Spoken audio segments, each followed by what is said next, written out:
2015 was a record year for abortion restrictions in the United States. In the first quarter of 2015 alone, legislators in all 50 states introduced a whopping 332 provisions restricting abortion access. That's why 2016 is so important. You may have heard of the case Whole Women's Health versus Hellerstedt. It's the most important case about abortion to be taken up by the Supreme Court in 20 years. The Supreme Court has held that laws that place an undue burden on abortion access are unconstitutional. This year, the court will look at a Texas case that has placed a ton of restrictions on access to abortion, and it will decide if those restrictions create an undue burden.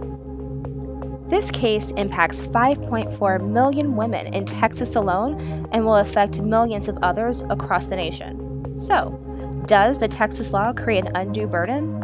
Well, think of it this way. You're sitting in class, about to take a test, and you realize you need to sharpen your pencil. But these new restrictions mean there isn't a pencil sharpener in your classroom. The only pencil sharpener is all the way across school in the principal's office. You have a hard time getting to the principal's office. In fact, some people are trying to make sure you don't get there at all. A teacher stops to ask you for a hall pass.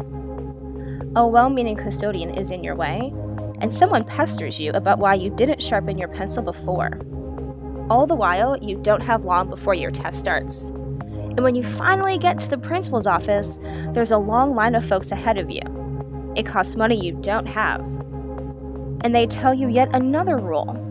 You have to go away, think about if you really needed your pencil sharpened, and then come back in a few days.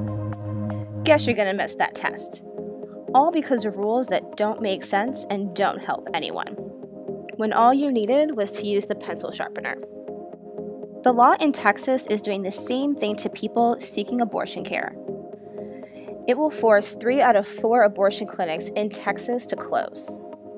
Some women will have to drive hundreds of miles to get an abortion, then face other unnecessary restrictions.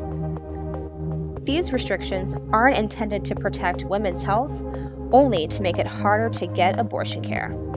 That sounds like an undue burden to us. 1 in 3 women will have an abortion in her lifetime. We need to support access to abortion care in our communities. We need to make it easier, not harder, for people to plan their lives and their families.